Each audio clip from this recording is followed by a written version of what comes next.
All right, so welcome to the 5 a.m. grind. Today we've got a guest interview with Mohamad Fakih. Mohamad is a Canadian entrepreneur and the founder of Paramount Foods. Paramount, if you don't know, is a Middle Eastern restaurant chain with over 80 locations worldwide. Mohamad's story starts from humble beginnings as an immigrant coming to Canada with little money and then taking calculated risks and working hard to realize the Canadian dream. Mohammad is also well known for his philanthropy and social activism. In 2020, Mohammad spearheaded the Canada Strong campaign, which raised nearly $6 million, including matching by the Canadian federal government for the families of victims killed by the downing of Flight 957. In 2017, after gunmen opened fire on Muslims in a mosque in Quebec, Mohamad Fakih offered to cover the funeral expenses of the victims. This interview was probably one of my favorites given his background in entrepreneurship, and really it's a story about rags to riches. Yeah. And it's very, very powerful interview. It has a lot of insight in anybody who wants to start a business on like the mindset you need to have to actually not start one, but multiple businesses and be able to scale them. Yeah. So sit back, relax, and enjoy the interview. All right. Welcome to the 5 a.m. grind. Today, we're happy to have a guest interview with Mohamad Fakih. Mohamad, welcome to the 5 a.m. grind. Thank you very much. I'm very happy to be here. Fantastic. So I'll kick it right off, Mohamad. A lot of people know your story, but I wanted to go back to Lebanon, which is where you're from. Could you tell us, were you born in Lebanon? What was it like growing up there as a kid? Yeah, I was born in Lebanon. I mean, my family they were from South Lebanon. And but we lived, and I grew up, and I was born in Beirut. That's where my dad's business was. But every weekend we used to go to South Lebanon. I grew up in the Civil War. I mean, like a lot of people, Lebanese people, or a lot of people from our backgrounds, and lived in bunkers. I've been a refugee. We used to move from city to city. It depends which city is bombarded and which city had some issues like military issues and risks for our lives. And despite all that, my dad and my mom always were very, very strict about our education and continuing our education despite the war. To the extreme, I had to actually leave Lebanon for a year to finish one of the years in Syria's in one of the Syrian schools. So I didn't miss a year despite the war because we did even some schooling in groups in our little town just to get there. And it was hard from safety point of view, but crazy enough, you don't feel that it was that risky because we were like used to it. We lived with it. We found a way. And like I always say, I mean, you adapt, and these experiences when you bring here will help you so much and will help Canada. But the relation there with everyone was different. We were much closer. We cared more about each other. We worried more about each other. And all along it's never about one person. It was always about the entire community. And that's what I wanted to bring to Canada. And Canada showed me that, helped me, gave me an opportunity. But and to everyone listening, I mean, please don't try to fit in by forgetting where you came from or where your parent came from. I am who I am, and I'm so proud to say I learned a lot of what I learned because of Lebanon and the old people in Beirut and my little village and my little town. Those old people had taught me and made me who I am. And the people I met in Italy during my educational time there, when I went for university, again, this is who I am. So please don't try to fit in by forgetting who you are or by changing your name or being ashamed of your religion. I always say I'm very, very, very proud to be Muslim, and I'm very proud to be Canadian, and I'm very proud to be Lebanese. I always say that my love to Canada and Lebanon is like my love to my mom and my dad. I love them both, but I love them in a different way. But above all that, I'm so, so proud before being Lebanese and Canadian to be a Muslim for sure. So, what I learned in Lebanon, the difficulty, the heartache that I went through, seeing people dying in front of my eyes, losing family members has made me the person I am, has given me that persistence, grit, and the ability to continue waking up every morning, standing up, and wanting to help someone. Fantastic. So you left Lebanon. How old were you? You came to Canada in the 90s. Did you move with your parents or was it just yourself? No. Could you walk us through that immigration? Yeah, when I was 16, I went to Italy. Mm-hmm. I studied gemology, so I'm a gemologist that sells shawarma and houses and roofing and right. So I studied gemology in the University of Padova, and then I did a degree, a master's degree in geology, and then I got a course and I become a gemologist. So I do certification. My signature is well recognized across Canada, U.S., and Europe to certify diamond, jewels, any kind of very precious mineral. I'm allowed pretty much to certify. And I went back to Beirut because my dad didn't want me to stay away. And he thought there was, as usual in Lebanon, including until today, if you speak to a Lebanese person, they'll say, next year, Lebanon will be back Switzerland of the Middle East. And we've been living in that dream. To me, it's been always better than Switzerland of the Middle East, despite everything happening. But we've lived that dream many times. We always had the hope that in a year or two, things will get better. But that's been for 40 years that didn't happen. So my father convinced me to leave Italy, come back. We start a business there in the jewelry business. So I did, brought some money with me, partnered with him, opened the business. After a year, the war started again. Then I called a friend and I decided to come see him in Canada, see what's going on here because I needed a new opportunity. Don't ask me why I didn't go to Italy. I don't know why. I love Italy too. I loved my life there. So I arrived here with nothing, pretty much $1,000 in my pocket. One of the gentlemen that's still working with beside me in my company is named Mohammad. He picked me up from the airport. That was my first time I met him. A friend of a friend told him that I'm coming. So he did me a favor to pick me up. And he dropped me off at the basement apartment, lived with two other people in the basement apartment. The landlord was upstairs, amazing, great Spanish lady, Canadian Spanish, definitely. And she used to ask me to leave the basement so she can give people haircut in the same basement that she rented me where I lived with two other people. So she can do business while she's renting it too. But she was very good. She's part of my journey. I'm still a friend with her, but it was the whole funny story of immigrants, a little bit taken advantage of, but given so much love at the same time because she used to love me. She used to talk to me so much. She used to remind me of my mom, the older people in my, she wasn't that old, but she reminded me of the older people that cares about you in your community because I was alone. And slowly, I tried to find a job. People won't give me work, clearly because I don't have the Canadian experience. I don't know why us in Canada think our experiences are much better than international experiences. I don't know why.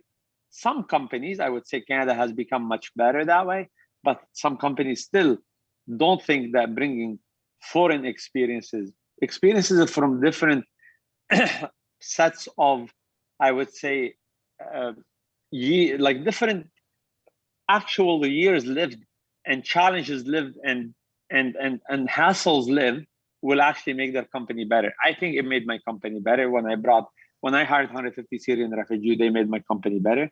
Those hassles, those energies, the one thing of building another life, they actually hold the hand. You hold their hand, but they hold your company and move it forward, and they become a competition to every executive. They get them excited, and everyone move forward faster. So to everyone out there that you are in the power of hiring, hire diverse, hire inclusive, and don't tell people they're not hired. Should not part of your list, not hiring people because they don't have Canadian experience. Hire for attitude. Skills could be taught, attitude cannot be. And those hard take time and challenges, you can teach, you can buy, you can just include in your team, and that will make the team stronger and better for the challenges that will face your company. So, and that's what happened. So I came here with nothing, worked in a coffee shop. I offered a jewelry store in the Eaton Center myself 10 times, begged him for a job until I offered him to work for free. And he hired me for free. And so I was working during the day in the Eaton Center at the jewelry store, at night at coffee time in Danforth.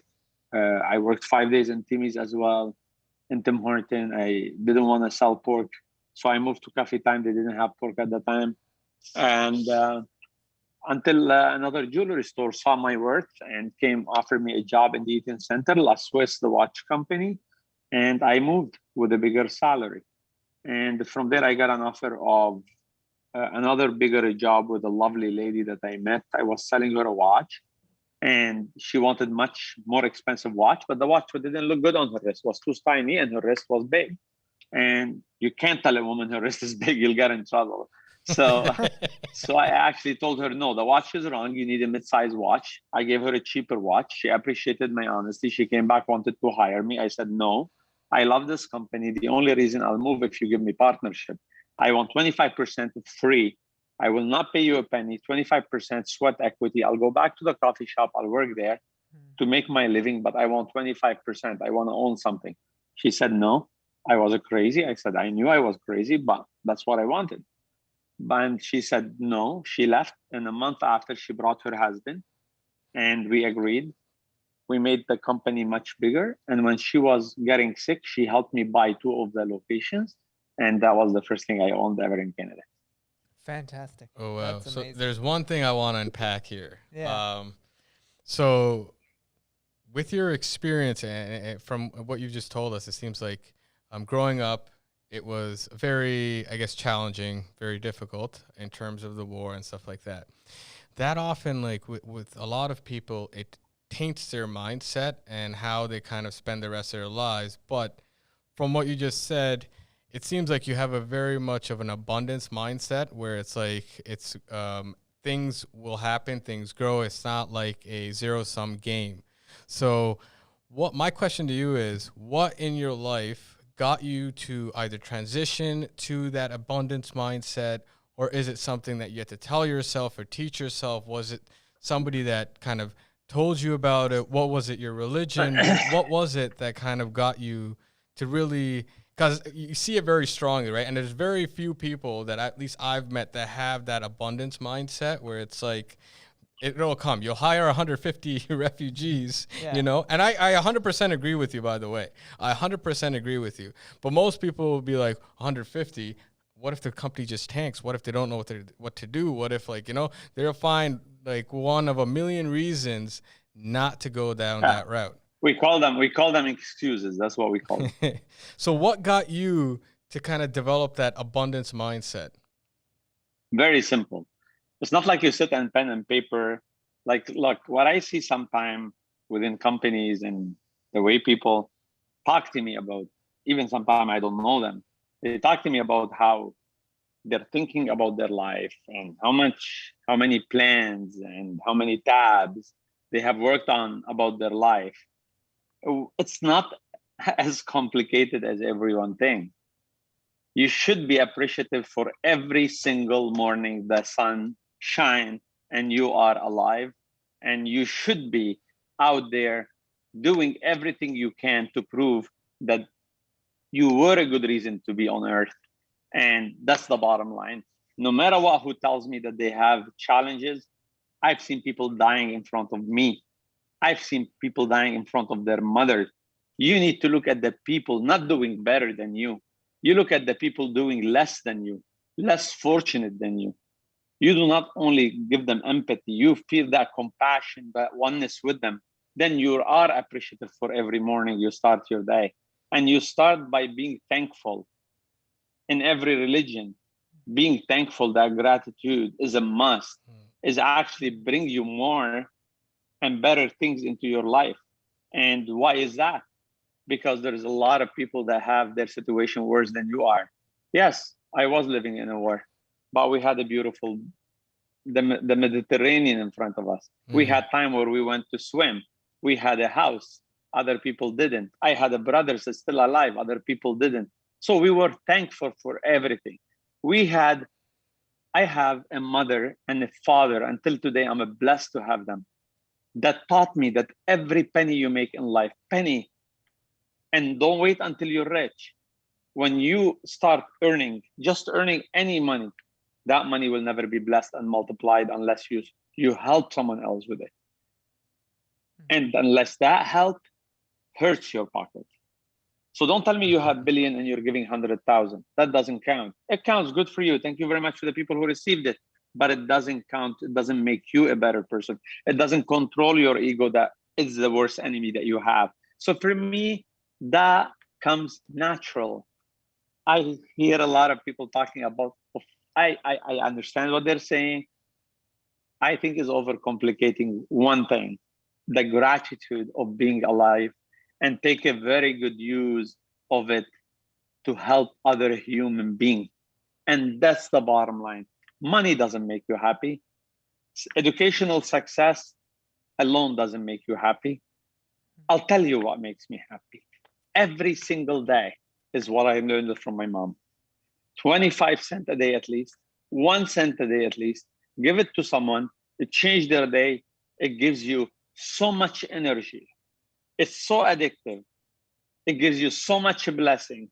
It gives you a guarantee. There is an unseen contract between you and God, regardless if you're Muslim, Jewish, Christian, or you do not believe in anything. There is that contract of you doing good and deserving to be on earth. And then you can expect the earth to give you back. The earth does not owe you anything. You have to justify why you're here and make it for a good reason and leave it with a great legacy. And I'm telling you, I wake up every single day excited to do something to change someone's life. And that's what makes me get up in the morning. I lived in a place where we used to buy flour, make it a bread, bake me and my brother for free in our little town in Lebanon, and give the bread for free. My dad used to take a chance to go get those big bags of flour just to feed the little town. That was everyday job for us until 11 a.m. And we were so happy. It's all about you. And what's winning is, what does mean for you? What is winning for you? And for me, winning is leaving a great legacy, enjoying every single day, show my gratitude to the Lebanese, to Lebanon, to Canadian, to Canada, to the Italian, to Italy, to every single human alive for a smile that they have given me. And I want to return it to every single one, regardless if I know them or I don't. I smile to people in the street because sometimes by giving someone a smile, you can make their day better, right? So true. It's just about being grateful. It's about, like we say Alhamdulillah, or say thank you, please and thank you. We say it to our kids. In our religion, we say it too. Yeah. So that's the bottom line. And for a lot of viewers, I think for us and a lot of listeners, I think a lot of the principles that you're kind of advocating are very much Islamic principles. And nowadays, I feel like it's with the media, it's a bit more difficult to see those principles within the religion. But a lot of that stuff, I feel like, correct me if I'm wrong, it stems a lot from just the religious grounding, to have that perspective towards life and towards other people, towards humanity, towards business, towards everything. Look, I'm not going to say you're wrong. You're not wrong, but I'll tell you what's the biggest reason. Yeah. That's, I would say, number 2. Okay. But number 1 is us being and allowing others to intimidate us by who we are and where we came from. Okay. Is being grateful for the opportunity given to us, but our gratefulness is going to the wrong people. That, like, we don't have to be worried about rocking the boat. We are as Canadian as everyone else. I love this country. I love Canada. I love its people. And my charity is never only to the Muslim community. I help everybody. But as well, I demand my right of the freedom of thoughts and speech and our rights of living without hate and with our dignity, and with standing up and shouting from the rooftop that we are Muslim and we are proud of the Rasul alayhi salatu wasalam, and we are proud of our Quran, and that does not constitute that we're against anyone. Is the opposite. We are with you. As Canadians, we are with you, but we are with you as a Canadian Muslim. And there is so much good for Canada when a Muslim is a real Muslim. And for everyone out there, don't let your name make you worry to say what you think. Yes, we are against a lot of things that's happening in the media and putting Muslim out there, but it's our problem that we stay silent. we are becoming a silent witness to things that they're happening to us that is going to impact our children. And it's up to us what we do with that. And I'm not suggesting anything, violence or anything like that. No, Canadians are understanding that. And they do agree with that. Maybe they don't see it publicly, but it's on us to say and tell people more about how big is our contribution in this country. Break more bread with people that they are not Muslim, so they can get to know us. Fantastic. And they get to find out that what's in the media platform is not always right. And I'm not saying all the media platform. We have to celebrate this country. I always say you need to find a reason to celebrate. Yeah. And whatever is the reason, I celebrate with everybody. I celebrate with the Christian, with the Jewish. I love celebrating, right? My positivity is annoying to a lot of people. Okay, but it doesn't make it a weakness. It doesn't make me somebody that I will let people get away with things that they're unfair to human rights, regardless who are those human, regardless where they come from, right? So the bottom line is us.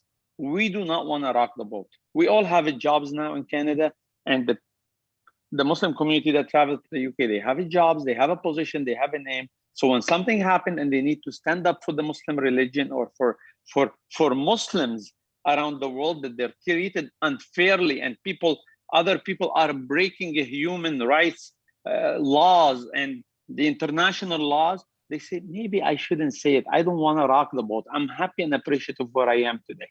Well, no, you actually do not rock the boat. You're weaker and you're less respected when you become a silent witness. Very well said. And just before, because we gotta go bring it back to the business end of this. But one thing that I just wanted to comment on was I totally agree with that. Like within the Muslim community, I feel like there is that sense of hiding. Yeah. And we you're need afraid. to. Yeah. You're afraid or embarrassed. Yeah. So you have to be kind of confident in what you're doing, and then I think one of the biggest thing is as you're confident with who you are, it's breaking bread with basically people of all backgrounds and letting them know where you're coming from. Because it's, you know what, it's kind of, it's a fault of the community, but it's also the people who are kind of looking in, they don't know what it is. And sometimes, you know what, if you don't know what you're looking at, you're going to have just an understanding that you're going into it with, and it's kind of natural, and it only can be alleviated when you get to know the community around you and interact. But very well said. Like people always say to me, Mohammed, you never talk about your roofing company, building company, other companies that you own. You talk about Paramount a lot, and I say because I got into Paramount because of the breaking bread, and quite honestly, I think breaking bread together is the solution of the world today. The world problem today will get resolved if you break bread in the meaning of breaking bread by putting your heart on the table, pull your sleeves, eat comfortably, take every agenda out and talk to people from different backgrounds. I tell you, look, Margaret Mead had a study for years and years. And the result of it, she studied people in North America all the way to the end of Africa, in a small island where they never had immigrant people, have never touched foot from there, that they were not from there. And the results came that we are 95 to 97% more alike than we are different. So we tend to focus on the 2.5% that we are different, that I truly think Margaret Mead study is a little bit old. Now I think we'll find out that we're 1% different only or less. So we are much more alike than we are different. So that use of religion is mostly political and only divisive. And we need to get rid of it. We do not and we should not marry, befriend, and work with people just because who they are from things they didn't choose, and they're still proud that they are who they are. We should befriend people, marry people, and work with people because what they stand for, their attitude, their principles.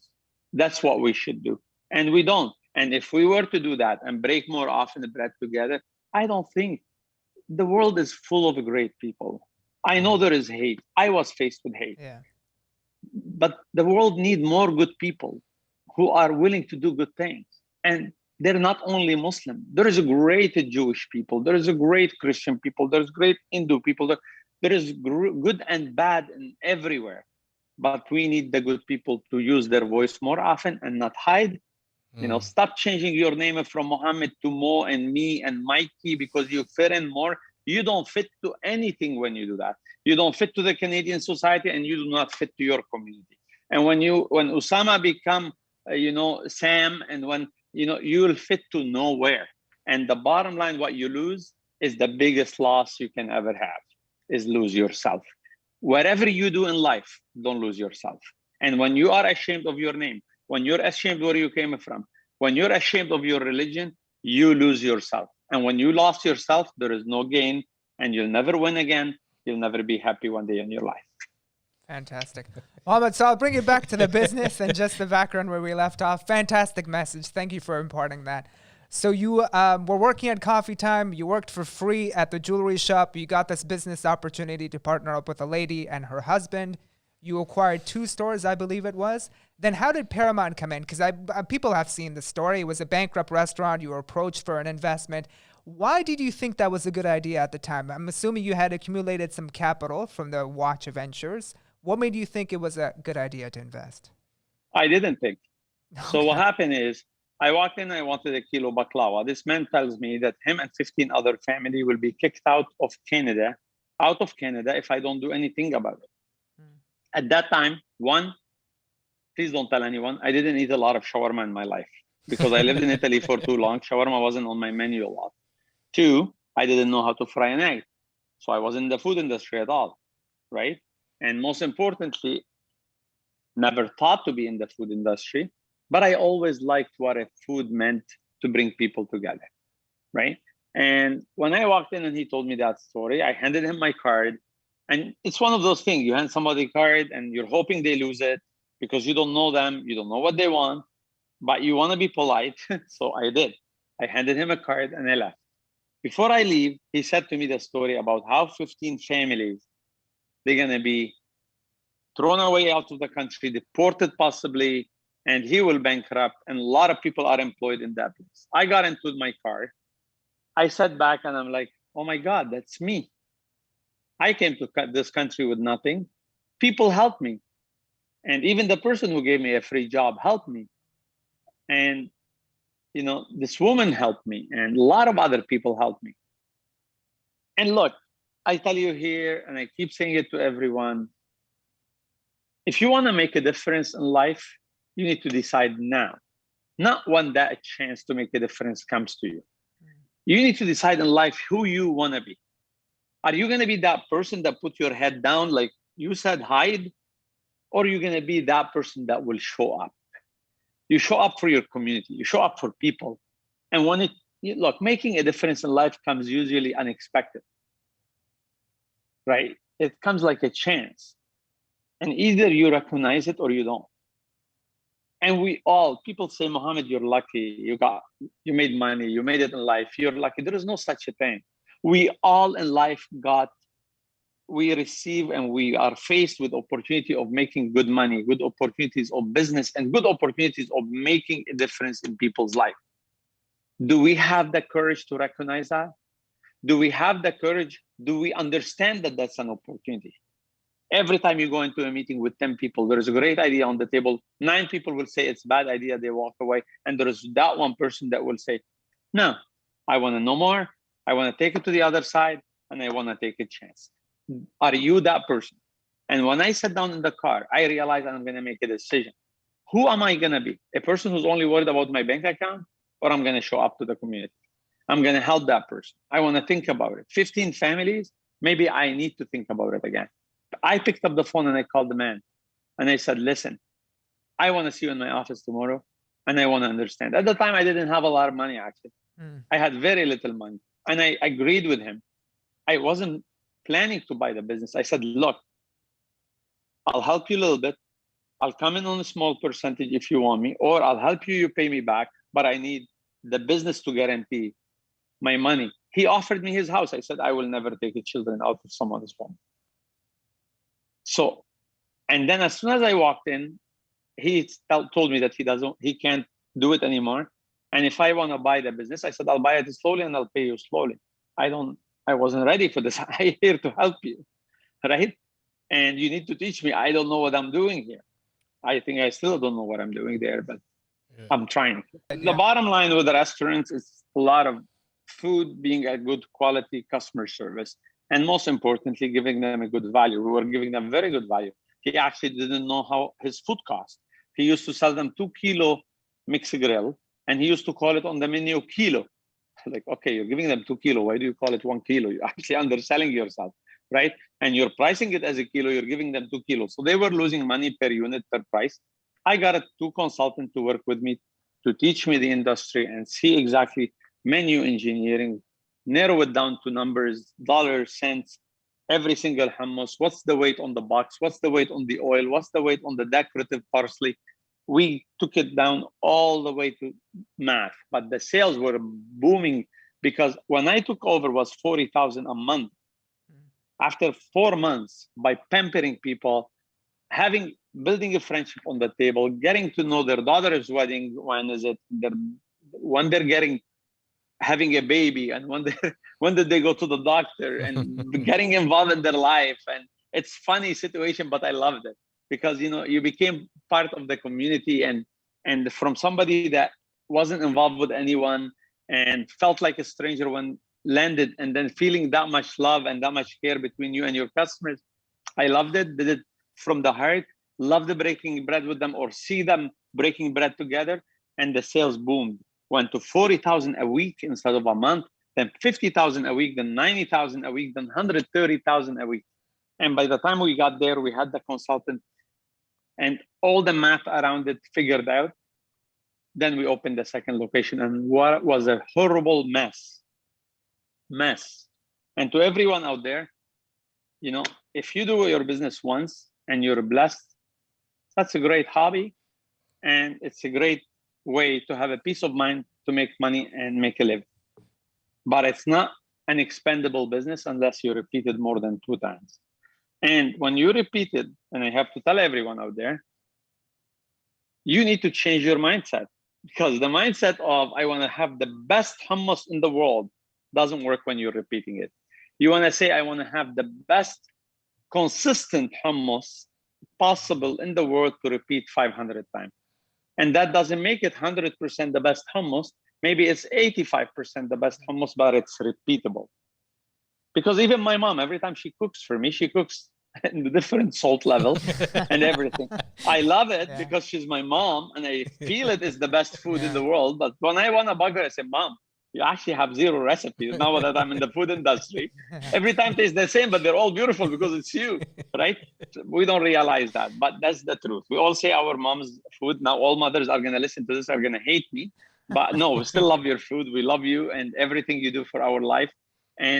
But that's the truth. So the second one was a mess. I got back to the drawing table with the consultant. We created a system. I was dripping money like a crazy. Like I used to go into the shower bankrupted in my head, leave the shower with a solution out. Like this is how the entrepreneur's life. It's not fun.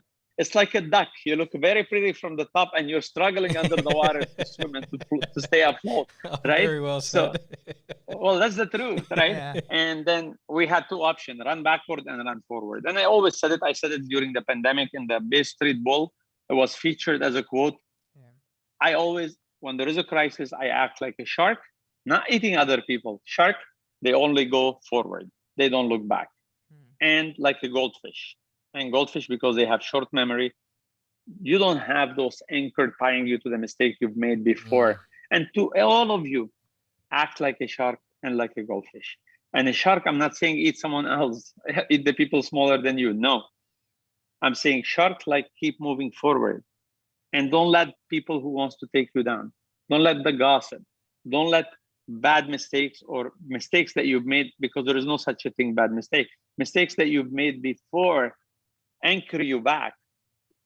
Like the alchemist said, you're going to fall 7 times to stand up once. So every time you fall, celebrate it. Celebrate it because you're coming closer to standing up again. Don't let your mistake hold you back. So act like a shark and like a goldfish. Keep moving forward. Don't let the negativity, the negative people, don't let the mistakes hold you back, and you will be okay. So I did that. I borrowed money from a friend of mine and I opened Young and Nanas. And it was a gamble because if Young and Nanas lost $1, I would be done. Wow. Would have been done. Oh wow. Right? I know, I'm saying it and it's true 100%. Wow. From day one, Young and Nanas opened at $100,000 a week. Whatever the consultant and I did to, like, I used to go to Thornhill and the chef there say, my hummus is better than Crestland. And I'm like, I don't want it better.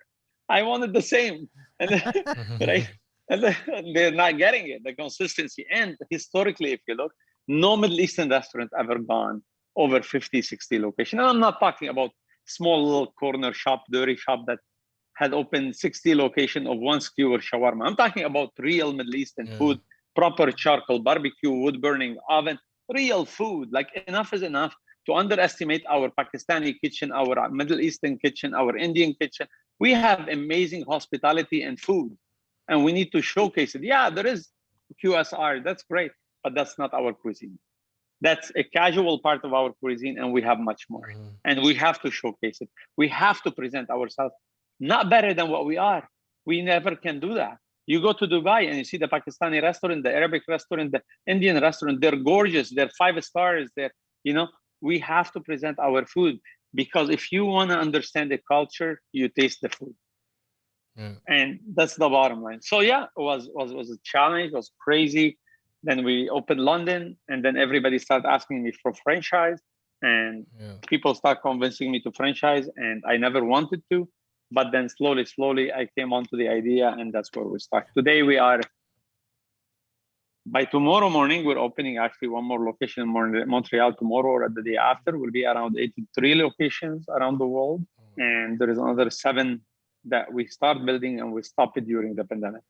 Fantastic. It's funny how you said, like our restaurants here being underestimated. I remember like a few months going to one of the Paramount locations in Mississauga with my brother, and we're like, Paramount kind of made this cuisine like mainstream. It brought the culture to the community, like within Canada, and it made it like, it wasn't like, oh, this is a boutique shop. This is a normal, I'm going to grab lunch, let's go to Paramount type of mindset, as opposed to, I'm going to try something unique. Not that it isn't unique, but it brought it from a very strange thing to a very familiar and kind of thing that you enjoy. I remember like the first store, what was that, the dairy location? Restaurant. No, yeah, Dixie in England. Oh, Dixie, restaurant. Yeah, sorry, yeah. We used to go there. I was telling Ali, yeah, I remember this vividly. I don't, Mohammed, if you you care to hear the story, but I remember the parking lot was packed, and I remember a friend of mine. The internet wasn't so big in 06 and Yelp and Google reviews. A lot of my friends said, "Hey, you got to check out this joint. It's amazing Middle Eastern food." And I remember it was packed, and it took us time to get our shawarmas. Yeah, I renovated the place in 4 years 4 times. No way. Because look, I did 2 things. 2 things that owners of restaurants will not love me more when they hear your podcast, if they do. And one, I set a higher level of paying their staff. I paid my staff much better than a Middle Eastern employee in the restaurant industry used to be paid, especially chefs and specialized people. And I did that on purpose because I operate where people come first before a profit. Profit is destination. You look after your people, you look after your community, you get to profit. That's for me. Profit is a destination, is not an objective. It cannot be. How do you get there? That's for me. That's one. And 2, I set the standard of, you want to compete, you have to decorate. You have to treat your customer better. You have to give them better experience. And automatically by that, we all collectively together, including the Pakistani cuisine, Indian cuisine, had no option but to decorate better.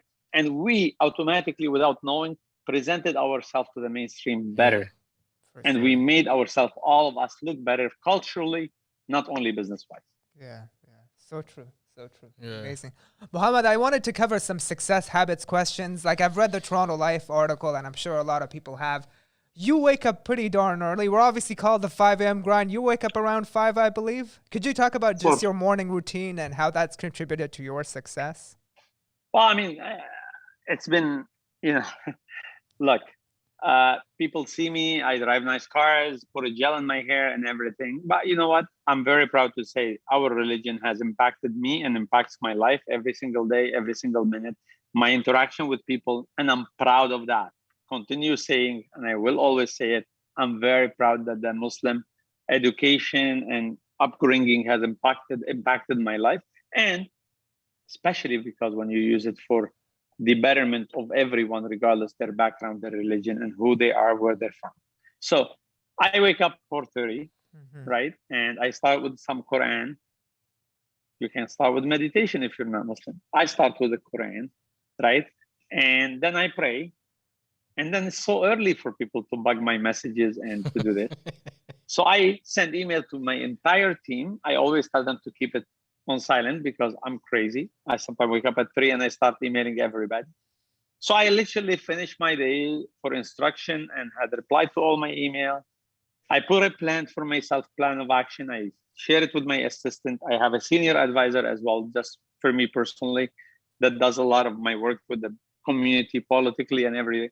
I share some plans with him. Then I start talking to the UK locations and Lebanon locations and Africa locations and Pakistan location.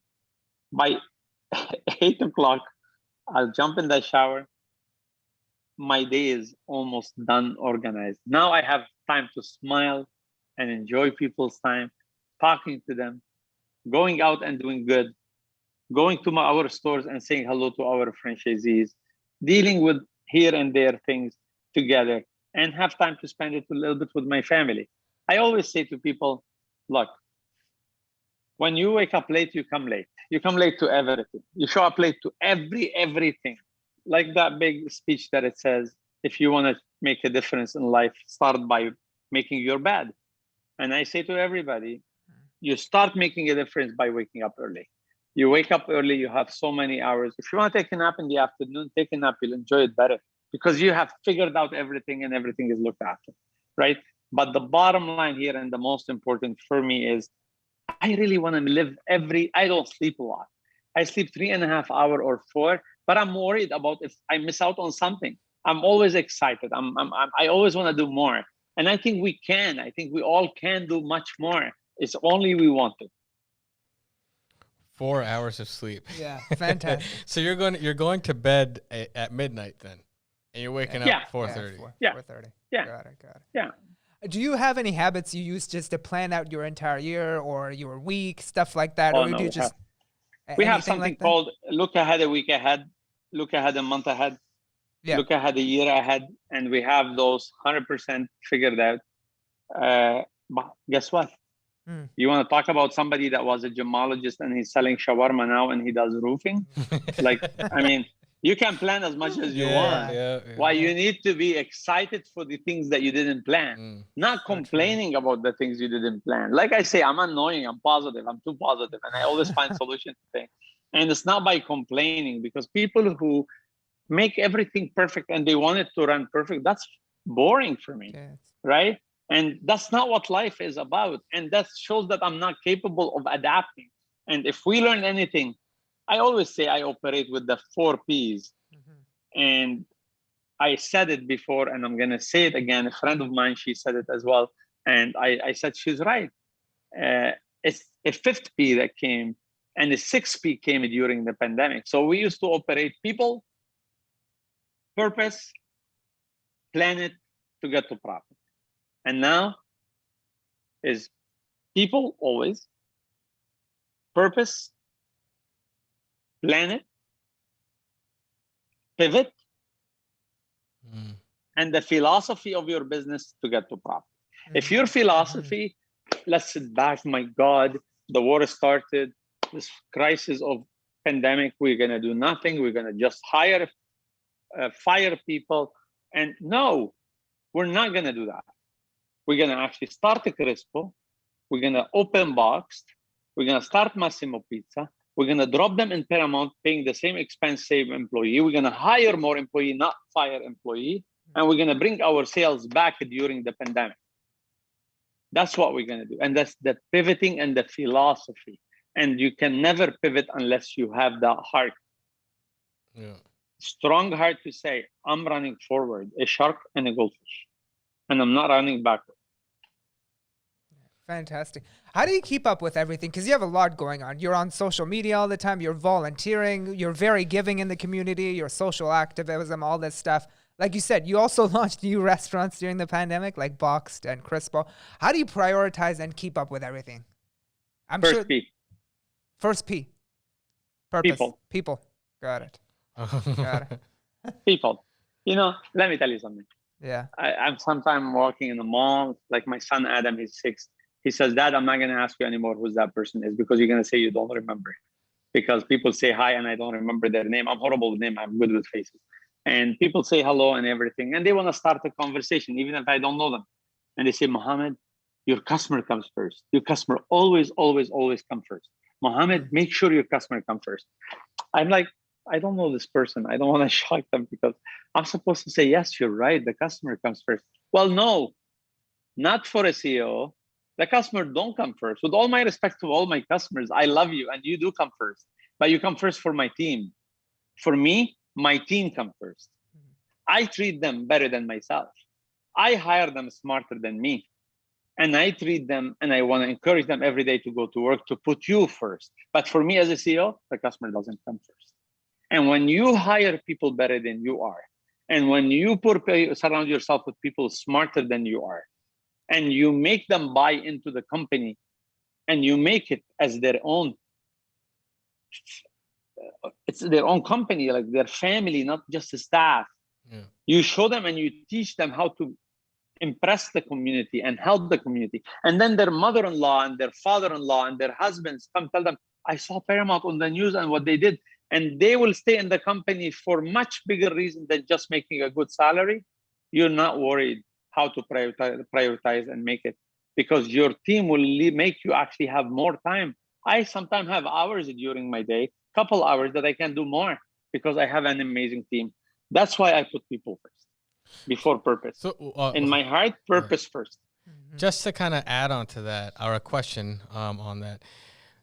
When you were growing and throughout your kind of career trajectory, when you're initially working and you're starting a business, you're the one who's facing the clients, and then you kind of have to move to the team. That transition psychologically is very difficult for a lot of entrepreneurs who are growing. How did you kind of face that as your business grew, moving away from the clients and your customers and moving more towards your people? Oh, it's very simple. It was difficult in a way that I missed the customer. That's the only difficult part. Wasn't about a difficult because I don't trust how the customer is going to be treated. I've never thrown out a customer from Paramount or refused serving a customer except 2.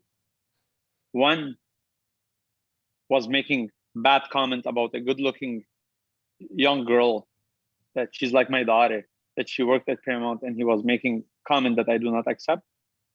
I threw him out. And the second person said, I will not eat it from a black person's hand. I do not want the guy on the barbecue to do my food. It's a black person. And that's a Muslim person who said that. I threw them out of Paramount. I was always able to put customer first when I was at the front line, beside my frontline heroes. Because before the pandemic, we called the people that doing the shawarma and serving the customer frontline heroes. But we always do it within our noble mission. And noble mission of Paramount is to be a very proud place where you work and you feel safe and protected, and where you come first to the management and the customer comes first to you. It's written in our training manual. It's part of our DNA where, yes, you go to make the customer happy, not by walking over your employees.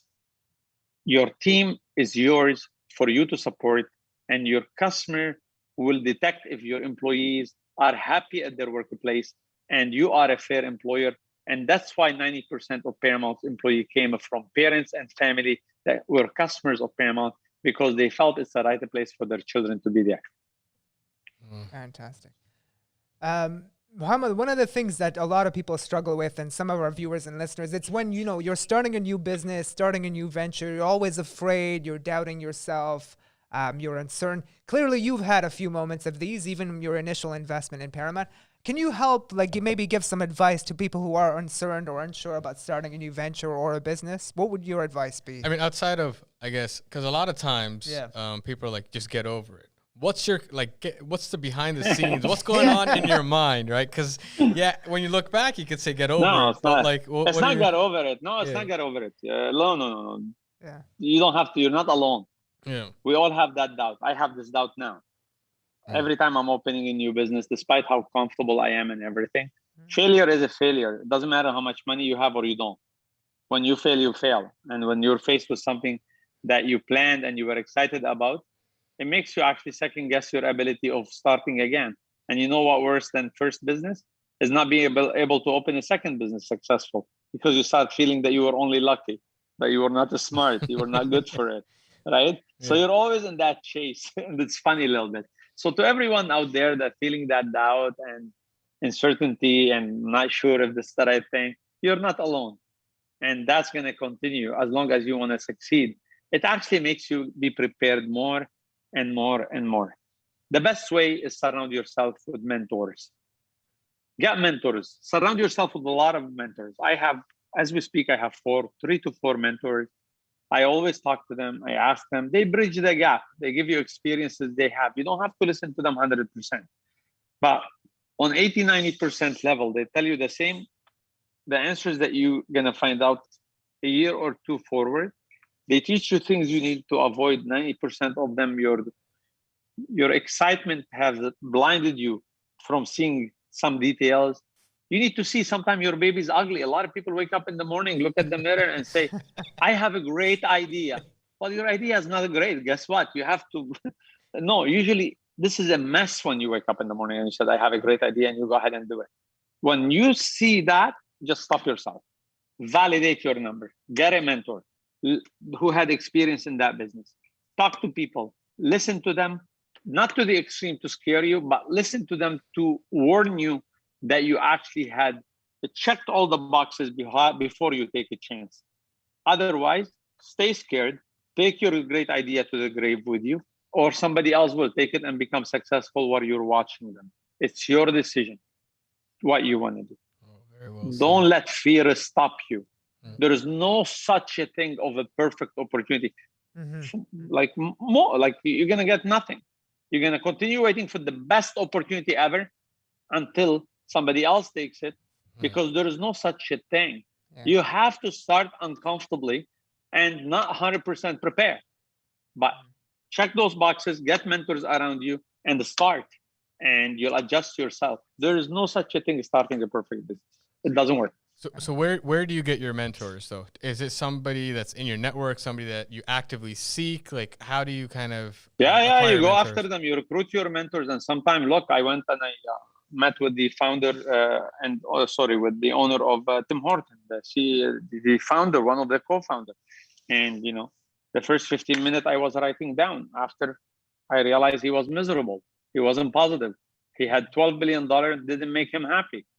I took my paper, folded, I swear to you that's what happened, put it in my pocket, took another paper. I said, you want a pen and paper? Maybe I'm going to teach you now how you're going to be happy. Wow. And he looked at me and said, you son of a toot. He said that. He said, you're coming here to tell me. I said, no, honestly, why aren't you happy? Like you have a $12 billion.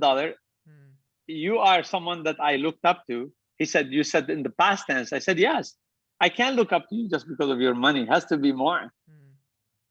And I'm not finding that more. I couldn't find that more, right? So you have to pick the right mentor. You have to pick the right mentor that align with you, because you do not want to pick a mentor that makes you a monster in the world and all what you're focused about is money and the end that justifies the means. You want a mentor all around that you actually feel that they resonate with you, their story of their life. And then, you go and if you can go approach a mentor, you think you're going to build a business? That's very small, gutsy, small little move. Yes, call him, send him a LinkedIn, and don't give up the first time. To all the people that send me the first message of LinkedIn thinking I'm sitting there, it's not me, I'm sorry. I do answer my post, especially in critical time, like Palestine time, like when our community is facing hate, like when Canadians are poor. And during the pandemic, I was looking, but those messages, they're given to me in a form of email. But don't send one message and think that everybody's going to jump, leave what they have for you. We want to see your persistence. Entrepreneurs out there, they will see your persistence after second, third time, and 80% will set a call with you, and then you got a mentor. But if you can persist to get a mentor, you think you're going to persist on success after your company struggle 2-3 years before you make money. And to everyone out there, if you're expecting to make money the first 2 years of your company, don't start it. Do not ever touch the money of your company before 2 years. Don't buy a diaper for your son. Don't buy a can of Coke for yourself. Every penny you make the first 2 years, pour it back into your company. You think anything else in life needs patience? Business needs patience. Fantastic. Mohammed, so last question here. People listening to your story, your success, the way you built Paramount, etc., what's the one or two thing you hope that they take away from your story? Well, I always say, don't lose yourself. That's very important because it affects everything. When you're not proud to be who you are, how you were born, how you pray, how your mom looked like, what she's wearing, what you believe in, you take it with you everywhere. Your heart is not as strong. You're not as gutsy. And you're using only 50% of your power in the world. So get rid of that one thing. Be proud of who you are. And I say it and I say it and I put so much pressure on the P. Be proud of being Muslim if you are. Be proud of being Christian if you are. Be proud of being who you are. It doesn't matter how wrong is it to the world. This is you. And just work on you to be better, but always be proud of who you are. And even if you're not, be proud of what you got. That's very important. And number two, life is beautiful, but it doesn't mean easy. Life has so much opportunity. Canada is a place of hope and dreams. Look at me, a guy that lived in a basement apartment. I have my name on the biggest arena in the city of Mississauga and all Peel. Like, it's impossible. It's a dream come true. So this country is beautiful. Life is beautiful. Not in every hiccup and challenge, call yourself not lucky and find the reason to nag and give excuses. The world doesn't owe you anything. You become what you want, and you will be leaving behind you what you've done. Leave behind you great legacy. Money isn't a legacy. Money isn't a reason to be happy. Do good things in the world, and good things will come to you. Fantastic. We'll leave it there. Thank you so much for joining us, Mohammed. Thank you so much for having me.